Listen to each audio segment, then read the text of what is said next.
state of Kentucky, the bluegrass state, right? Willie and Tanya and Andrea live in Louisville. We got Geronimo in Richmond, Kentucky. Paige is in Lawrenceburg. Charlie is in Martin. Brandon's in Paducah. I could go on and on and on. We got about a dozen bureau chiefs all around the great state of Kentucky. And the state of Kentucky is in a bit of a pickle today because a couple of Republican lawmakers have had to apologize after asking the government to Jew down a lease. What does that mean? Like cheapen it up. Oh. Yeah, it's by the way, at the very least, you don't want to ask somebody to Jew down something. But also, you can't say gyp anymore either. Because I've said that before. I know you have. Say it all I the told time. you I said it's not the preferred nomenclature. Oh, like gypsy? Gypsy, yeah, because it's considered offensive to gypsies in the same way. Well, a lot of people don't always know the etymology of things. I understand that. Yeah, I was going to say, you're saying, Cody, like, I don't know that. That's why I'm telling you. I don't want you to get in trouble with somebody. You could be... all of a sudden you got a hex on you. Well, like I had to ask a Jewish friend of mine, I said, what was it? I said, is shyster a slur? You know, you'll hear people refer to lawyers as shysters or somebody trying to rip you off. Shysted. This guy's real shysty or shyster. And I was like, is that a slur? And he goes, I don't think he's Jewish. He goes, I don't think so. But I think some people might. Because I think be upset about it. Yeah, my understanding was always it came from, if you remember reading The Merchant of Venice, the Shakespeare? No? Okay. Well, the character was Shylock, who was this Jewish lawyer or something, I think, and I thought it came from that. I could be way off. But there have been a couple of times I've stopped myself from saying shyster because I'm like, man, I don't know if that's a slur or not. Gyp is. Jew down absolutely is. Kentucky State Senator Rick Girdler said, I guess that ain't the right word to use. They were discussing leasing agreements. Again, I think this was on a Zoom conference or something. And they always say they're on a hot mic. You know, he got caught on a hot mic. No, his mic was just on. Yeah. And he's a Republican in Kentucky. So, As someone who's been caught on a hot mic. Yeah. Chewing chips. I'd like to say. Mary's on a hot mic chewing chips. That's right. She really chewed down. I chewed down, yes. Chewed down that lease. That's right. And Poundcake doesn't care if the mic's hot or cold. He'll just eat any time. He didn't give a fat frog's ass if that mic's hot. Right.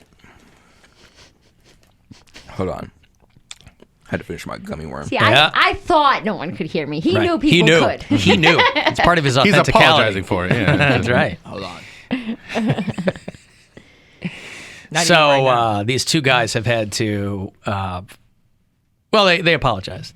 He goes, I shouldn't say that. Drop them down, I guess. We don't want people Jewing us down. Come on. Like, how could they not know that that's offensive? They live in Kentucky, and they probably don't know anybody who's Jewish. And, everyone around them probably says it, too. Yes, it's just how they talk, and also they don't care until they get in trouble. Right. Fair enough. They know it's offensive. They just know, they go, oh, I'm saying the quiet part out loud right now. How long has gyp been offensive? I mean, well, I think it's probably always been offensive. Yeah. It's just not everybody knows about them until, I don't know. I was going to say, because I just think that when a group of people come along and they go, hey, we're not really into this, I go, okay, I get it. Thank you, Scott. Anybody got any questions? No question. Okay.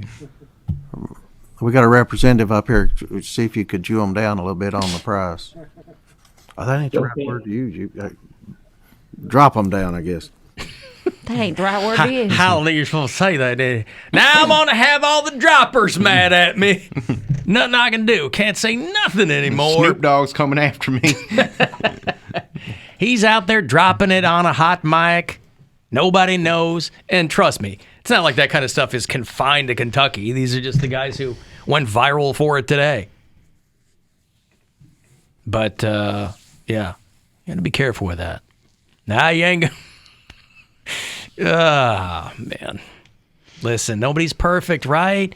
Nobody's perfect. Come on. Well, were they able to achieve the goal, though? Get the price down? I don't know about that. See?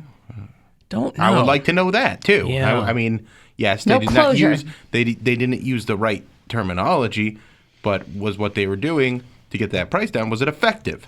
To Right. get that lease price dropped down.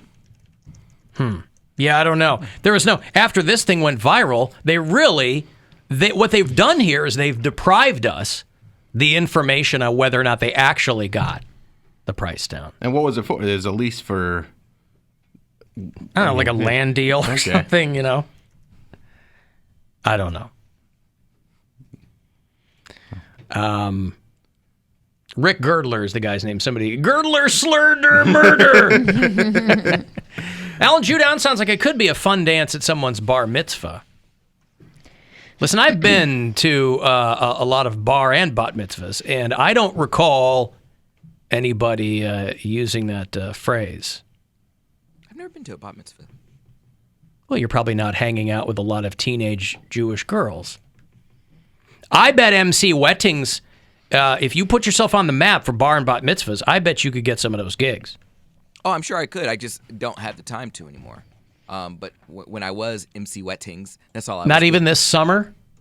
I know I've asked you. I think I asked you on Friday on the live show if you were going to do it again. I was going to say, it's not like it is a summer gig, but like I don't have anything else off during the summer. It's not like school where it's like, okay, now I have a big chunk of my day open. I'm still going to have this job. No, I understand, but I mean, I was under the assumption that maybe those things happen primarily on weekends anyway. They do, but it doesn't mean I'm any less busy. Like, it doesn't mean I'm any less tired. Right.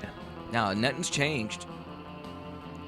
Alan and I lived in Kentucky for many years, and aw shucks, I didn't know has always been a BS excuse. Listen, I don't assume that everybody knows, not everybody knows everything, but there are clearly parts of this country where information takes a lot longer to take root or insert itself, right? I mean, I think it's more that even if they aren't sure if it's wrong or right, but it's just the fact that like everyone that they associate with says the same thing. yeah, there So probably they aren't a don't lot of think- Jewish people in their They town. don't think there's anything wrong in with it because Bufu, Kentucky, yeah, or they've wherever never they been live. corrected before.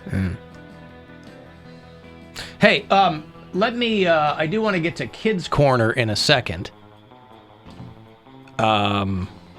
Because a teacher in Cleveland has had her sex tape leaked. Oh boy, with a kid. No. Oh. This is her and her boyfriend. Thank God it's not the kid. I think she's merely suspended right now. But they're going to have to look into the situation, I guess. How did it leak?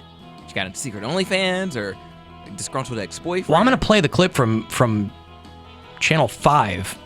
Their reporting of it, because I'm a little unclear as to how it went down, too, other than they said that it got airdropped to about 200 students. Oh man. This sounds like extortion to me. For what, a student? Well, no. What happens is you get one nerd Yeah, that can who hack. calls you out. Not even hack. They just, It ain't easy being a kid. Now look at what you gone done did. Whoa, it's time for Kids Corner. Kids Corner. Right. So this student, or teacher rather, at the Ginn Academy. This is the 600 block of East 165th, I think, over on the east side. They're trying to figure out how a video involving a teacher and her boyfriend was airdropped. The inimitable Russ Mitchell over there at Channel 3 and his, I don't know the co-anchor's name. She's pretty foxy, though. They were doing the story last night. Teacher is off the job over an explicit video sent to dozens of students from her phone. And as Carmen Blackwell discovered, sending something you want to keep private can happen faster than you think. Earlier this month, a Ginn Academy student went to administration reporting inappropriate videos that were airdropped to about 200. Yeah, so one of the nerds, and again, I don't know what kind of school this is. I don't know what the Ginn Academy does. I don't even know how old these kids are, but teenagers maybe? Probably. I mean, if they're like little kids. I got something on my phone I don't understand. That would suck. They're old enough to have phones. There's 8-year-olds with phones. guess. Yeah. 200 other students at the school with iPhones. Those 4 to 5 sexually explicit videos were sent out on February 7th by a teacher on staff. Cleveland police released 4 to the 5 police report. Just videos. casually. Not just one. And to send it you to have to- 200 people, But Like- you have to actively airdrop something They said to it was someone. by another teacher. This sounds like No, extortion. a student went to the school and said, hey, I got something. on my phone. Not another teacher. Well, they said the teacher airdropped it, and Well, that's what I mean. Don't you have to actively, like, if I airdrop something to you guys? So when you click on airdrop, everyone who's available shows up at the bottom. Right. And I think if you hit that, it just sends it to. Oh no, you do have to click it. I was gonna say, I think it just sends it to everybody. But you have to click every single one, right? Well, okay, but it's also it's whoever's within a certain radius of you. I've done this I've almost done this at the airport before, not with sex tapes, but like I've been airdropping stand-up videos from my laptop to my phone. And when I pull up my laptop, like 100 people will show up that are all within radius of an airdrop. And it has crossed my mind where I'm like, should I just bomb all these people with this stand-up clip right now? I haven't done it, but I also don't think you can just hit like send all or anything like that. I don't know. I've never sent it to that many people, but I had a picture of a vag get airdropped to me. I was at Medina Fairgrounds with my parents. Ooh, not where you want to get a vagina picture. Yeah, on the grounds of the Medina County Fair. And it was like the monster truck thing, and I'm sitting there, and all of a sudden it shows up and it says like accept, and I just declined it, but I don't know who sent it. It was just somebody in the area just airdropping. Oh, that was a monster truck, all right. Yeah. Jesus. What is this, Orange Crush? I would say, the Green Monster? Was it nice, Bill? I don't remember. I didn't but it shows you a little preview of it, and it looked pretty explicit. Is all I'll say, because I didn't gawk at it. I was with my mom and dad. Yeah. So I wasn't gonna be like, hey, look at this. Check it out. Dad, you're a contractor. What is this? Is this a fireplace renovation, or what's going on here? Which says the explicit videos of the teacher and her boyfriend circulated around the school for days, while the teacher claims she was unaware and says she allegedly has no idea how the videos were shared from her personal cell phone with students. But how could hundreds of students receive those videos if it wasn't the teacher who sent them? Is it possible it could have been a mistake? 3 News calls on cybersecurity experts. It was obviously a mistake. Yeah. Could it have been a mistake? Well, if she has her doing that on phone linked purpose. to a laptop or something, you can send them from there. So there's plenty of ways that they could hack this and make it happen. Or even if she just leaves her phone unattended and some kid knows how to knows her passcode or something. You can't ever leave your the unattended phone. It's fairly easy to capture someone's passcode. If somebody has bad intentions, the first thing they'll do when they get access to your phone is look at your pictures, look to see if you have a private folder and see what's in there, or look at text message. But again, when he goes, it's fairly easy to get someone's passcode. How is that? Fingerprints? You just watch what they do. But you don't have their finger. But if you just watch over their shoulder. No. That's what I'm saying. You'd have to see them do it. Yeah, you watch over their shoulder. Or you can see the smudges on the But everybody's phone. if my phone is like anybody else's, the whole screen is smudged all the time. Oh, mine's not. Because you're swiping on pages and I don't know. Messages and look at the pictures there and try to find something inappropriate. We reached out to the Cleveland Teachers Union, who responded with this statement, saying in part, quote, "Our collective bargaining agreement with the district provides for a process that protects our members." Well, blah, blah, blah. You get the gist. But they're trying to figure out what happened over there on the east side. How embarrassing. That. Yeah, that awful. sucks. Kids are like, hey, look at it, But again, slight silver lining, per Mary's initial question, not with a student. Right. This didn't go to 200 students because there was a kid in there. That's pretty wild.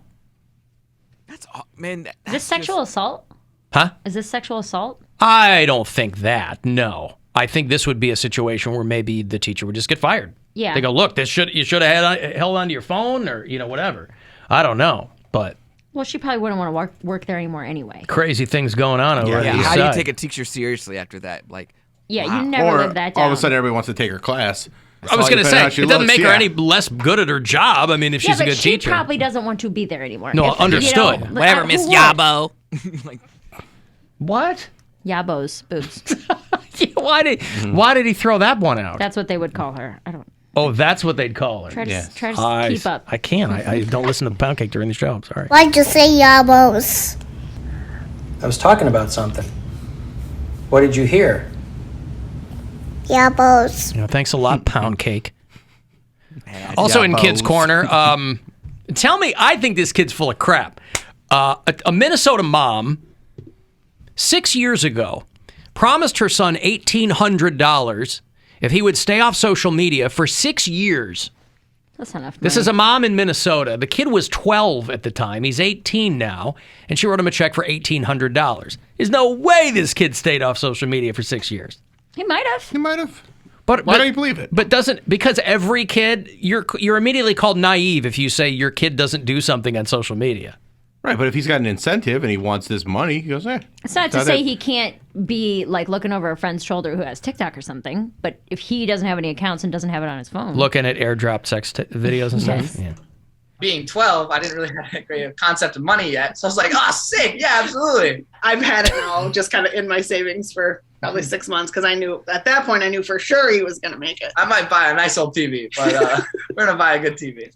A nice, what do you say, a nice old TV? A nice little TV. Oh, I thought you said you can get a hell of a TV for $1,800. Right. Jesus. Can you? You can get TVs are like, mine was $500 and it's a nice You TV. can get really good televisions now for Pretty like cheap. $400, $500. Yeah. I got mine when at the beginning of the pandemic when they were sold out everywhere. It was like $475. It's a 65-inch like 4K LED. It's all the stuff. It's a great TV, smart TV. I love it. And I was actually very surprised that it was only $500. Roku finally figured out that they should start making televisions. Their own TVs, yeah, which is what they're going to start doing. Also in Kids Corner, they're discovering that YouTube is having a problem with captioning in kids' videos. Uh-oh. The AI programs that they're running is not... Listen, we all make videos with captions, and you have to manually go back and fix them because the AI is... It's not perfect. It's not there yet. Right? Yeah. It's not there yet. The AI that they use on YouTube has been transcribing a lot of spoken dialogue on kids' channels with explicit language. There's a YouTube account called Rob the Robot, which is a lot of learning videos for kids. And the algorithms will mishear the word brave and insert the word rape. Oh, boy. So a kid is watching something on Hercules, and it'll say, be strong and rape like Hercules instead of brave. They're also likely to add the words bitch, bastard, or penis on these kids' channels. Ryan's World, everybody knows who Ryan is now. This is this dopey kid staring back at you from the toy aisle at Target. But he's had a top kids channel for a long time. 30 million subscribers watch this dopey kid open up boxes. You should also buy corn. One of the toys this kid was unboxing. The caption showed up as, you should also buy porn. A beach towel was transcribed as a bitch towel, which is something I would very much like someone to be selling. Summer is coming up. Buster became bastard. Crab became crap. And a craft video on a monster-themed dollhouse. The caption talked about a bed for penis. Yes. Gosh. So just, make sure that your kid is... I got a bed for me, and then I got a separate bed for my penis. That's right. Detaches every night? Yeah. No, it just sits Take there it between off my and- legs. It just Oh, like a little bed. Yeah. for- Little bed. okay, Yeah. Just lay down there. Hold on, I got to tuck little Bill in. And it looks like he's laying on a pillow. Aw. Ooh, that looks like a comfy pillow, too. And finally, a Kids Corner, a story from my own personal experience. This is from 2019, but a buddy of mine sent this to me. He works in corporate America, and I guess he was Googling, he's going to be giving a speech or something to a parents group or something like that. And he goes, well, looky. And he sends me the link to a story from February of 2019. 20 stand-up comedians who totally get what it's like to be a parent. And so it's Jerry Seinfeld jokes, and it's Jim Gaffigan jokes. And then number 14, Alan Cox shows up on this. Hey, look at you. You totally get it. It's like the one joke that ever got memed from the Alan Cox Show Comedy Tour 2014. I used to tell this joke when my older daughter was little. I said my daughter just lost her first tooth, which is a very sweet moment for any dad. In retrospect, I do regret punching her so hard in the face. And so I'm in between. Yeah. I'm ranked higher than Phyllis Diller and Judd Apatow and Conan, but I'm ranked lower than Keith Alberstadt, our buddy Keith, Rita Rudner, remember her? Yeah. And Ray Romano. So thank you. Punch your I kids. don't rank you. Don't punch your kids. Oh, that's right. So I would have found that if my buddy hadn't sent it to me. So thanks. It's dumb. I put it at our Facebook page. I got to take a break. I will have, if you want to get to the men's MAC championship game, who